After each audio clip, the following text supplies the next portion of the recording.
Yenge, Yenge, aux habitants des terres de Couche, ce peuple dispersé au-delà des fleuves de l'Éthiopie, mais aussi à ceux-là qui sont éparpillés par-ci, par-là sur toute la planète. Nous vous disons Mbote. Ça, c'est notre salutation en Kikongo. C'est Brogi. Je suis de très bonne humeur ce matin. Et comme vous savez que la plupart de mes vidéos, je les fais dans mon véhicule de travail. Là, je viens d'être doté d'un nouveau véhicule. Donc voilà, vous allez constater que ce n'est plus le même décor que l'ancien véhicule. Je suis très béni dans ce véhicule. Souvent, quand je conduis à longueur de journée, en mettant sur la parole, j'ai des inspirations qui montent. Et c'est ça qui fait parfois que pendant mes heures de pause, je m'arrête et je me mets à parler. Voilà. Donc, je suis de nouveau très reconnaissant pour tous ceux qui me suivent. Voilà. Comme je l'avais dit la dernière fois, que nous ne parlons pas dans l'intention d'amener les gens à nous suivre ou de créer un mouvement, pire encore, faire une église. Parce que nous croyons que l'heure n'est plus à ces bêtises-là, voyez. L'heure n'est plus à faire des églises, à créer des mouvements, voyez. Nous parlons parce que nous sommes au jour où il avait été dit que lorsque les sceaux seront révélés, voilà, la parole deviendra de plus en plus claire. Voilà pourquoi la nature était dans l'expectative de voir les enfants de Dieu être manifestés. Parce qu'il était question que les enfants de Dieu se manifestent et qu'ils révèlent les choses qui étaient cachées depuis la fondation du monde. C'est notre mission à nous, voilà, de parler aujourd'hui. Parce que lorsque on vous amène sur la montagne et qu'on vous adopte, voyez, vous devenez ce qu'on appelle un écoutez-le. Tout écoutez-le à un message. Voyez. Donc, c'est ça que nous exerçons à travers ces petites vidéos que nous faisons. Ceci, c'était en guise d'introduction.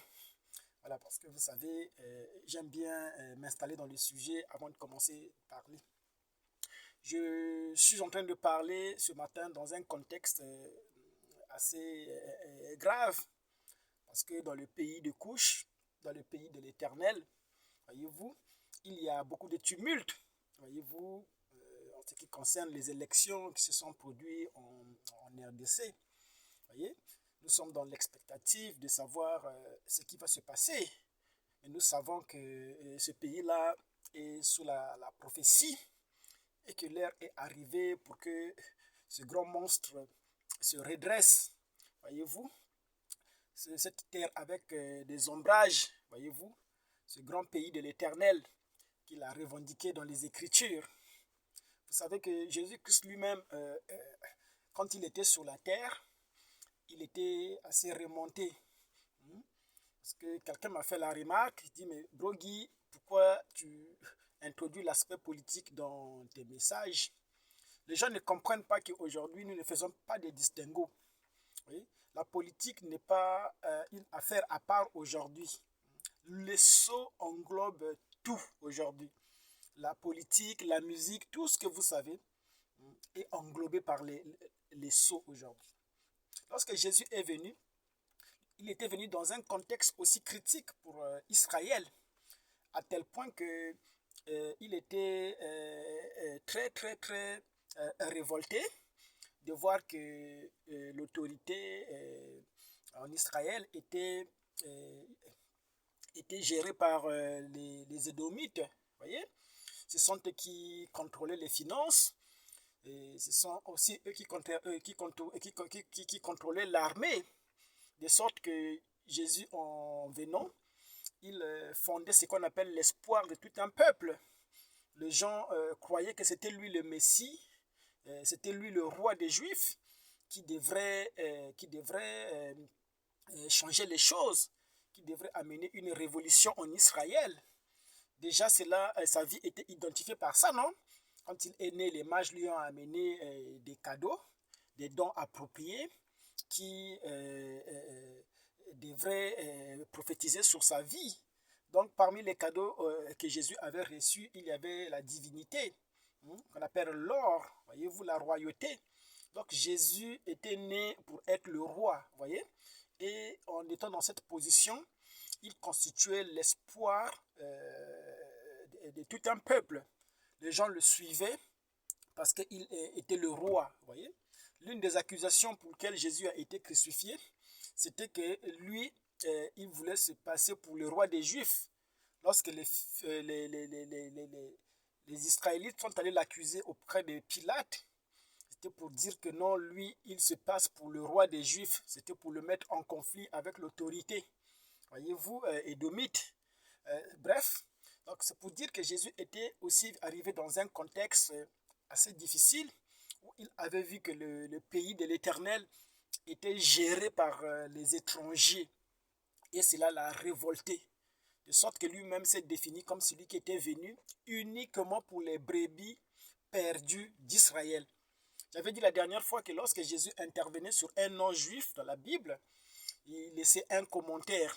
Soit il disait que je n'ai jamais vu une telle foi en Israël, soit il constatait que la personne avait vraiment insisté, avait vraiment touché, voyez-vous, son cœur.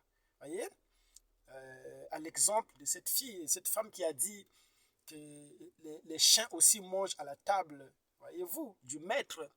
Parce que Jésus ne croyait pas qu'il fallait prendre la nourriture des enfants, qui étaient les Israélites, donner aux chiens. Donc Jésus était hostile à ce que le pays de l'Éternel soit dirigé par les étrangers. Vous voyez?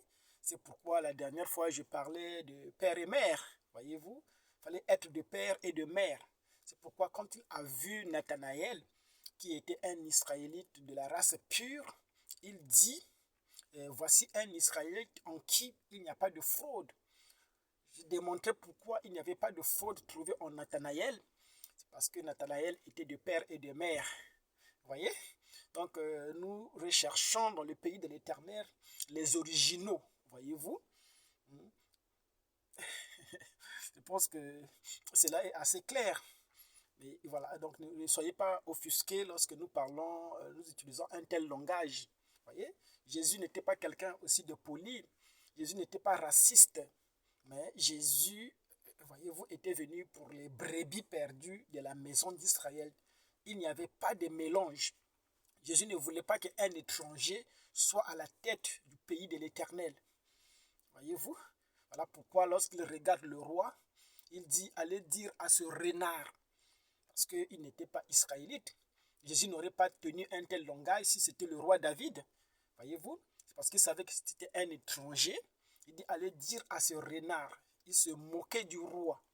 Voyez-vous? Pourquoi? Parce que Jésus était quelqu'un de très très révolté à son époque. Voyant toutes les exactions qui étaient exercées par les armées étrangères contre le peuple de l'Éternel. Celui qui ne peut pas se révolter contre l'injustice portée au pays de l'Éternel, il n'est pas digne d'être un fils du pays de l'Éternel. Voyez-vous? Alors, je disais ça juste pour éclaircir, parce qu'il y a des réactions qui sont parfois qui nous parviennent, et je ne suis pas hostile aux réactions. Je suis quelqu'un qui aime bien être critiqué, parce que je pense que, voyez-vous, toute chose doit être critiquée. Voyez? Les gens sont libres de contester, ils sont libres de, voilà, d'avoir des réactions par rapport à ce que nous déclarons. Voyez? Et il nous appartient aussi à nous d'apporter les éléments pour essayer un peu de soutenir ce que nous disons. Bref, ce matin, j'aimerais parler d'un petit sujet, un petit mystère. Voyez, comme vous savez que je tire mes sujets par rapport aux réactions qui proviennent de la part des personnes qui me suivent. Voyez, quand ils s'interrogent sur un sujet qui n'est pas clair, j'essaie de m'inspirer, trouver de l'inspiration pour parler de ce sujet-là, peut-être dans l'espoir que cela peut éclairer quelqu'un. Voyez, nous ne sommes pas ici dans l'intention d'achoper. Je pense que nous voulons aider le maximum de personnes à comprendre. Parce que nous voyons que les gens sont restés dans l'ancienne dispensation. Parce que je vois les branhamistes, par exemple, ils sont restés collés au message de Branham. Beaucoup pensent qu'ils sont l'épouse. J'entendais un prédicateur qui prêchait et qui répétait Branham lorsqu'il dit qu'il a eu la vision du ciel. Il est allé dans l'au-delà et il a vu les bien-aimés. Quand il est revenu dans son église pour prêcher de cela, il a dit je vous ai tous vus là-bas. Et le prédicateur a dit voyez-vous, moi Branham m'a vu de l'autre côté là-bas, j'y étais là-bas. Alors moi je dis aux frères qui m'écoutaient, il dit que moi Branham ne m'a pas vu de l'autre côté là-bas. Je n'étais pas sous l'autel.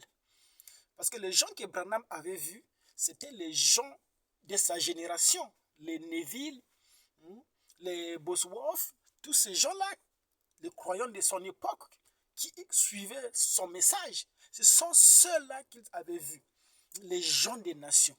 Nous ne sommes pas les gens des nations. Nous sommes Israël. Nous sommes le peuple des dieux, qu'on appelle Israël. Et il avait été dit que Israël, de la même manière que les Israélites avaient amené le message aux nations par Paul et Barabbas, de cette même manière, ceux des nations ramèneront le message à Israël. Ceux des nations qui ont ramené le message à Israël, ce sont les Branham, parce que Branham était celui qui devait passer le témoin à Israël. Et toute sa vie, Branham n'a cessé de répéter que je crois que ma mission sur terre, voyez-vous, c'est de ramener Israël au Seigneur. Donc Branham croyait qu'il avait quelque chose à faire pour ramener Israël au Seigneur. Je vous avais démontré qu'au début de son ministère, parce que Branham aussi croissait, voyez-vous, dans la connaissance. Les gens croient que Dieu soufflait à Branham, je ne sais pas comment ils s'imaginent, mais Branham grandissait dans la révélation. Voyez? C'est au fur et à mesure que Dieu lui révélait les choses. Voyez? Au début, Branham pensait que Israël auquel il avait affaire, c'était l'Israël qui est en Palestine. Voyez? Et Branham pensait aller en Israël pour tenir des réunions de réveil là-bas, jusqu'à ce qu'avec l'aide des hommes d'affaires du plein évangile, ils ont réussi à envoyer des Bibles à Tel Aviv pour préparer son arrivée. Et une fois, il s'est tenu en Égypte, cherchant à prendre un avion pour Tel Aviv. Voyez? Et Dieu lui a dit de ne pas y aller. Branham ne comprenait pas comment lui, à qui la mission avait été donnée de transmettre les témoins à Israël, ne pouvait pas aller à Israël pour aller prêcher. Dieu lui a dit de ne pas y aller. Et jusqu'à ce que Branham nous a quittés dans la chair, Branham ne s'est pas rendu en Israël. Voyez? Pourquoi? Parce que après il avait compris, voyez-vous, dans Honteux de lui, lorsqu'on lui parlait de la crinière du lion, voyez-vous, il avait compris qu'il avait quelque chose à voir avec l'Afrique. Voilà pourquoi il languissait. Il dit que je ne peux pas attendre de repartir en Afrique et de tenir des grandes réunions de réveil parmi les Africains. Voyez-vous, il avait compris qu'il devait changer de destination. Donc Branham avait compris, voyez, que Israël, c'était cet Israël-là qui sortait de l'esclavage. Or, nous voyons que les Khazars qui sont en Palestine n'ont pas connu ce qu'on appelle l'esclavage. Voyez-vous, le peuple qui a connu l'esclavage, c'est le peuple au-delà des fleuves de Couche. Voyez? Donc Branham avait compris ces choses avec le temps. Mais les Branhamistes sont restés, ils n'ont pas compris les jonctions des temps. Ils n'ont pas compris, voyez-vous, la fin de la dispensation. Ils n'ont pas pu mettre les ongles, voyez-vous. C'est pourquoi dans la construction, lorsque vous construisez, la partie la plus difficile, c'est mettre la pierre angulaire. C'est la pierre de l'angle qui est la plus difficile à mettre. Parce que si vous ne faites pas attention, vous allez dévier, voyez-vous. Et les gens sont restés dans ce message-là.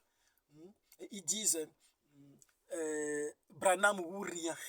Voyez-vous, ils sont attachés sous la chair de Branham. Mais ils n'ont pas compris Branham selon la révélation. Voilà pourquoi Paul disait que c'est Jésus que vous avez connu dans la chair. Nous ne le connaissons plus de cette façon. Voyez? C'est pourquoi pourquoi nous, Branham, nous ne le connaissons plus de la façon que vous le connaissez vous. Voyez? Bref, je voulais parler sur un petit sujet. À chaque fois que je vais venir sur mon sujet, je me sens un peu dévié. Voilà, je vais me concentrer pour parler de mon sujet. Le petit sujet, je vais l'annoncer, c'est le mystère du nouveau vin. Parce que nous parlons des sceaux. Nous avons dit que c'était le mystère du diamant.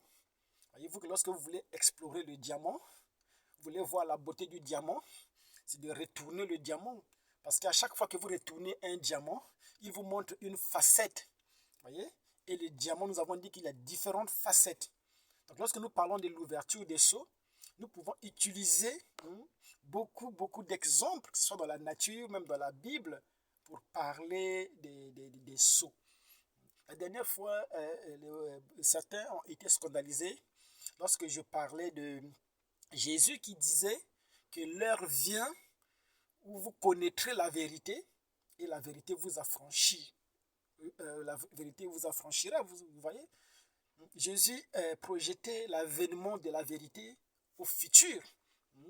Quand je disais que Jésus, ce qu'il prêchait, ce n'était pas la vérité, je n'ai pas dit que Jésus prêchait le mensonge.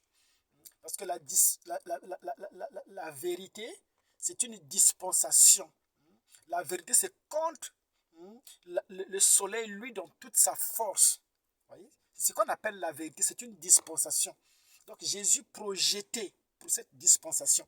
Voilà pourquoi il dit que vous connaîtrez au futur la vérité et en ce moment-là, vous serez affranchis. J'avais aussi dit que Paul était revenu sur ces paroles pour dire que nous connaissons en partie. Vous voyez que ces gens-là étaient très honnêtes. Paul a dit que nous, le grand docteur Paul, il dit que nous connaissons en partie.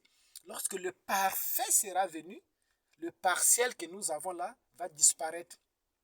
Donc Paul savait que les choses qu'il prêchait, les baptêmes, les repentances, toutes ces petites choses-là qu'il prêchait, ça devrait disparaître lorsque le parfait va venir. Or, le mystère du parfait était caché dans les sceaux.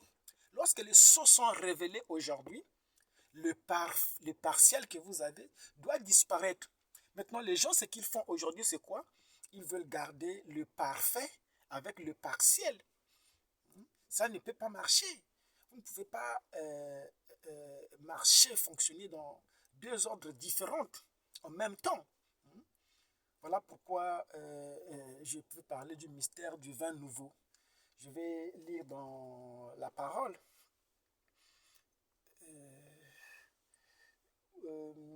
Je tire mon texte. Le texte, je vais le lire dans le livre de Matthieu.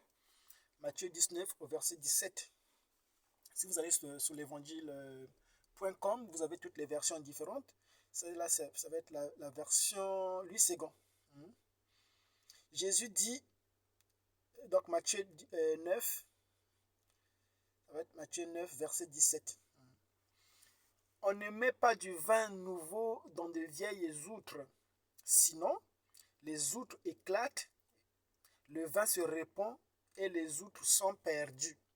On met au contraire du vin nouveau dans les outres neuves et l'un et l'autre se conservent.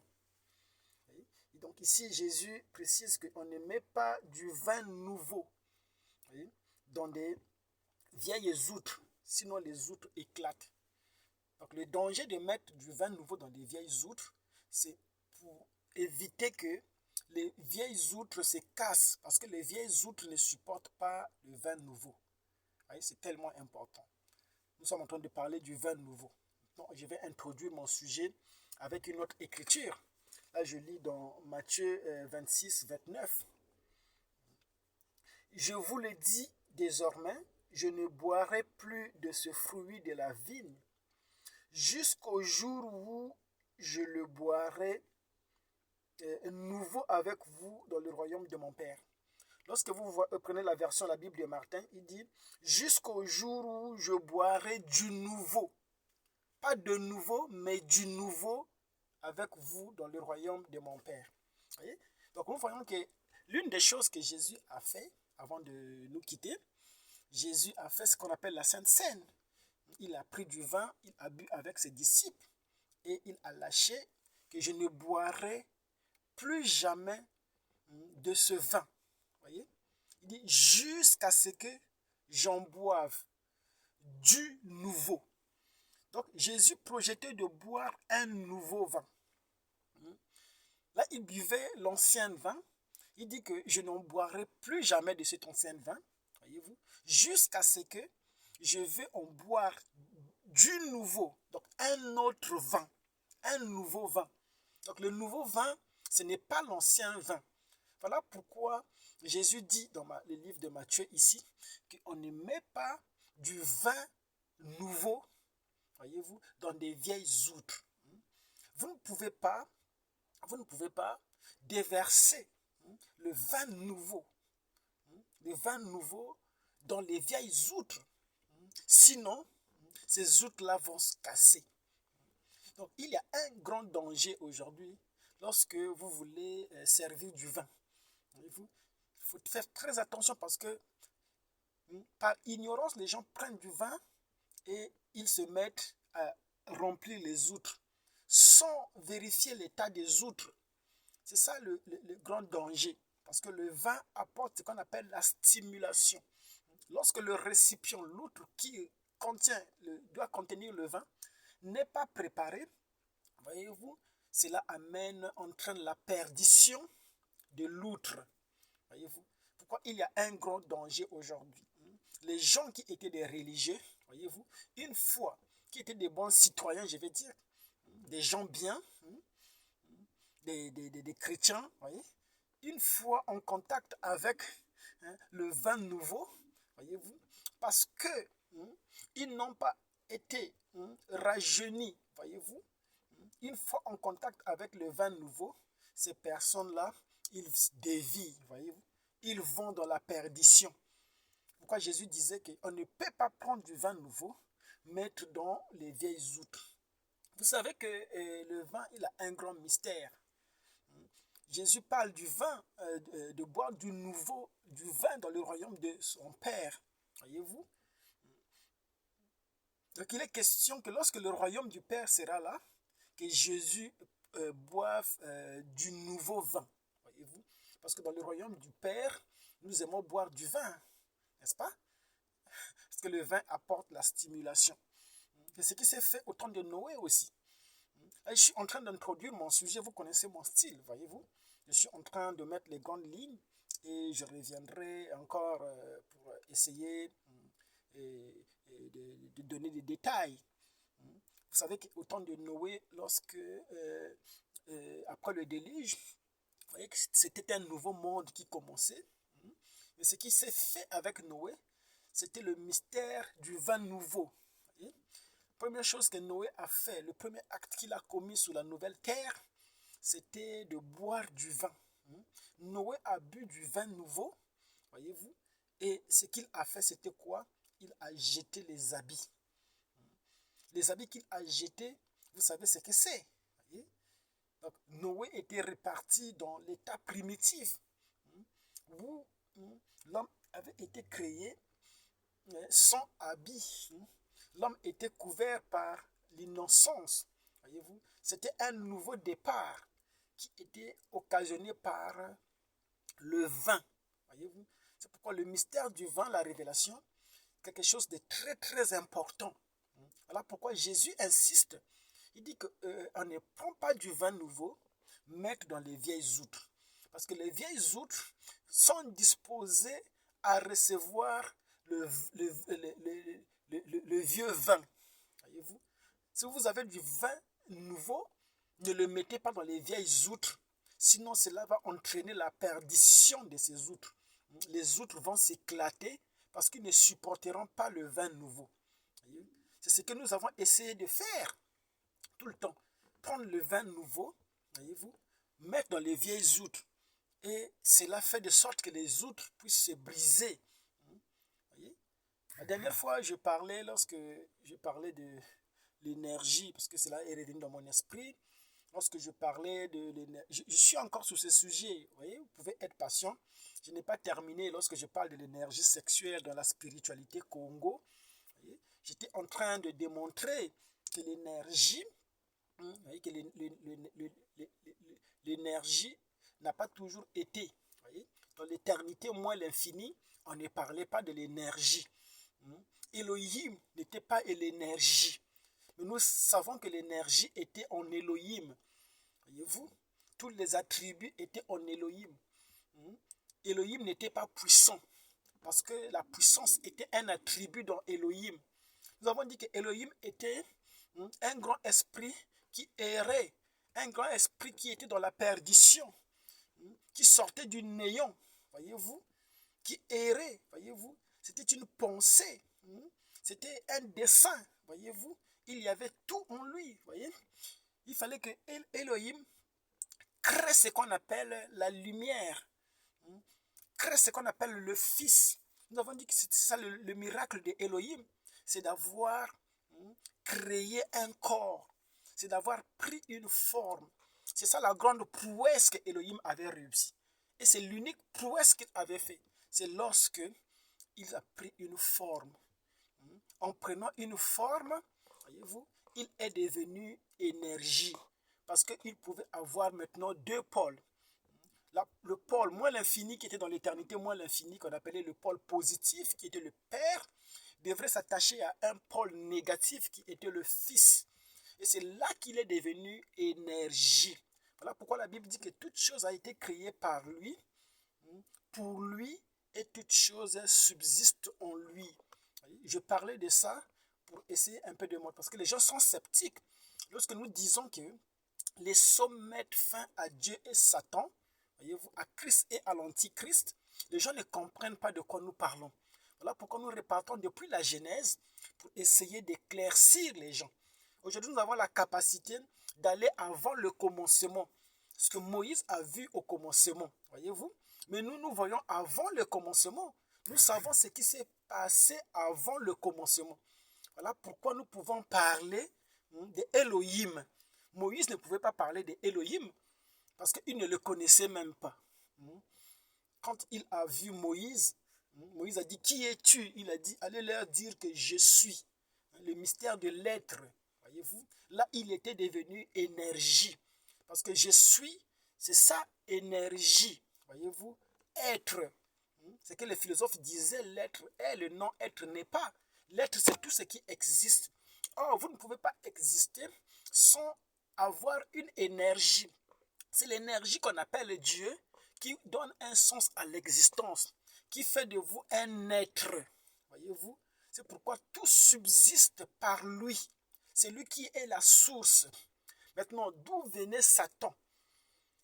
C'est de ça que nous étions en train de parler. Si j'ai choisi le mystère de l'énergie sexuelle, voyez, parce que les théologiens nous avaient appris que les serpents avec Ève, ils étaient partis dans le business du corps, voyez, et que c'est de cela que Caïn était né. Mais aujourd'hui, avec la révélation, nous comprenons que le serpent qui parlait à Ève n'était pas un humain, comme les gens se le représentent. Voyez-vous, c'était l'esprit humain qui n'était pas exploité.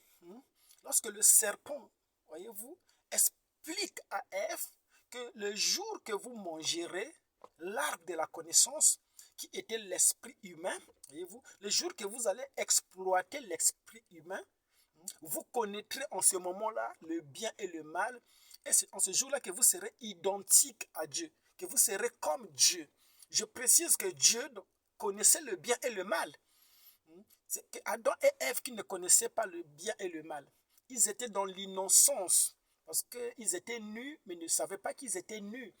Ils étaient couverts par ce voile qu'on appelle l'innocence. C'est pourquoi le serpent a dit à Ève, le jour que vous mangerez, alors vous deviendrez comme Dieu. Mais pourtant la Bible dit que Dieu créa l'homme à sa ressemblance. Mais comment se fait-il que l'homme ne ressemblait pas encore à Dieu avant de manger l'arbre? Voyez-vous, il y avait quelque chose dans le mystère de l'arbre. Et le prophète Branham disait que la femme était l'arbre de la connaissance du bien et du mal. Pourquoi? Parce que la femme était le pôle positif, opposé au pôle négatif qui était Adam. Voyez-vous, tout comme le Père et le Fils devraient constituer des pôles pour créer, voyez-vous, Adam et Ève pour la procréation, ils devraient avoir de l'énergie. Or, nous savons que c'est le pôle, le pôle négatif qui vient chercher l'énergie dans le pôle positif. Parce que le pôle positif, c'est l'éternité moins l'infini. C'est pourquoi la femme est l'image de Dieu le Père. Voyez-vous? Pourquoi? Parce que c'est elle qui détient le mystère de la vie. Voyez-vous? C'est elle qui a la profondeur. C'est elle qui a la pensée vieille. Voyez-vous? C'est elle en qui il y a des desseins. Voyez-vous? C'est elle qui avait le plan. Voilà pourquoi Jésus disait que le Fils ne fait rien. Le Fils dépend du Père. Parce que c'est le Père qui est la pensée. C'est le Père qui avait le plan. C'est le Père qui avait la vision. Voyez-vous? C'est le Père qui avait les attributs. Voyez-vous? Le Fils était un exécutant. Voyez-vous? Oh, je vais revenir sur ce sujet-là pour essayer un peu d'éclaircir les choses. Nous allons voir le mystère de l'énergie dans l'Éden, comment Caïn est né et les enfants sont nés. Cela n'a rien à voir avec un serpent qui mesurait 3 mètres, tel que vous l'avez compris. Voyez-vous, il fallait l'ouverture de son nom pour montrer que le serpent ancien n'a pas cessé d'exister. Il a continué d'exister. Il est venu tenter Jésus aussi. Mais nous savons que lorsqu'il est venu tenter Jésus, on n'a pas vu un monstre devant Jésus le transportant sur les montagnes. Non, non, non. La tentation de Jésus, ça s'est passé en lui. Voyez-vous? Le Père, plutôt le serpent, tentait Jésus. Ça s'est passé en lui, Jésus. C'est ça le combat. Satan et Dieu. Le chien noir et le chien blanc. Voyez-vous? Parce que Satan a choisi l'esprit humain pour résider. Voyez-vous? Il est en opposition. C'est ça le chien noir. Il est en opposition avec l'inspiration qui est l'âme, qui est la colonne de feu. Voyez-vous? Nous reviendrons sur ce sujet pour en parler. Aujourd'hui, j'introduisais le mystère du vin nouveau. Nous allons montrer c'est quoi le vin nouveau, pourquoi on ne doit pas mettre le vin nouveau dans les vieilles outres. Qu'est-ce qui fait casser les vieilles outres? Parce que nous sommes dans le mystère du royaume, non? Le royaume est revenu dans Apocalypse 19. Ce que Enoch avait dit dans le livre d'Enoch. Il dit que lorsqu'il viendra, il sera accompagné des myriades et des myriades. Voyez-vous? Nous sommes dans le mystère de la fête des trompettes. Nous sommes dans le mystère des 7 trompettes. Parce que les 7 trompettes ne sont pas les 7 sceaux. Voyez? Mais ce que sont les 7 trompettes pour les Israélites, c'est exactement les 7 sceaux pour les nations. Voyez-vous? La différence, c'est au niveau des dispensations. Nous voyons que les Israélites aujourd'hui, ils dépendent des 7 sceaux. Voyez-vous? Alors que la promesse des Israélites, c'était les 7 trompettes. Parce que le 7e trompette pour Israël, c'est ça le 7e sceau pour les gens des nations. C'est pourquoi aujourd'hui les gens sont dans la confusion. Que ce soit les docteurs, tout ce monde-là. Pourquoi? Parce qu'ils veulent enseigner le message des nations à Israël. Or, Dieu ne traite pas de la même manière Israël que les nations. Ils n'ont pas compris le changement de dispensation. Voyez-vous? Ils veulent prendre le vin nouveau, mettre dans les vieilles outres. Oh, il est une demi-heure passée. Je reviendrai encore sur ce sujet pour partager la joie du royaume. Parce qu'aujourd'hui, nous parlons de la parole. Vous savez, lorsque vous parlez de ces choses-là, vous n'avez pas besoin de faire des prières. Satan lui-même, qui a été mené à terme, il est émerveillé de voir les gens parler comme ça. Les sorciers, où est-ce que les sorciers peuvent encore se tenir? Quel est le sorcier qui peut aller au-dessus et venir faire des embrouilles? Voilà pourquoi nous n'avons même pas besoin de chasser les démons. Les démons sont où que vous chassez? Vous avez compris l'origine de toutes ces choses-là? Vous vous en moquez. Un film qui est arrivé à la fin. Vous êtes là en train de voir le lever des rideaux. Oh, l'homme qu'on appelait Satan, c'est lui-là. Vous riez. Oh, c'était lui-là. Celui qui jouait ce rôle-là. Voyez-vous? Pourquoi? Parce que le match est fini et c'est le lever des rideaux. Voyez-vous? Vous voyez, vous identifiez les acteurs. Oh, c'était l'acteur, un tel. Oh! C'est ce que nous avons vu dans le film de Prince à New York avec Eddie Murphy, non? Elle dit, oh, le coiffeur qui parlait beaucoup là, c'était Eddie Murphy. Oh, mais les mendiants qui étaient couchés là-bas. Oh, mais c'était toi. Oh, c'était lui-même. C'est comme ça aussi aujourd'hui avec Satan et Dieu. En ce jour-là, vous comprendrez qu'il était devenu semblable à nous, sans force. Pourquoi? Parce que on l'avait délié, on l'avait dévoilé. Lorsque quelqu'un est dévoilé, il est sans force. Voyez-vous? Dieu aussi est devenu sans force, non? Parce qu'on l'avait dévoilé. On a prêché Dieu dévoilé. Voyez-vous? Dieu a été mené à terme. Parce qu'il avait été dit qu'en ce jour-là, le Fils remettra le royaume à celui qui est Père. Voyez-vous? C'est le mystère de l'éternité, non? Parce que lorsqu'on parle de l'éternité, ça veut dire que le royaume, le Fils, est arrivé à terme. Parce que le Fils n'est pas éternel. Voyez-vous, le Fils a un commencement. Au commencement était la lumière, non? Était la parole, c'était le Fils. Et à la fin, le Fils lui-même s'humilie devant le Père, il remet le royaume, il remet les attributs éternels au Père. Oh, j'ai pas envie de terminer, mais je m'étais promis de faire des petites vidéos. On va s'arrêter là. Yenge, yenge, au peuple Congo et Ingeta.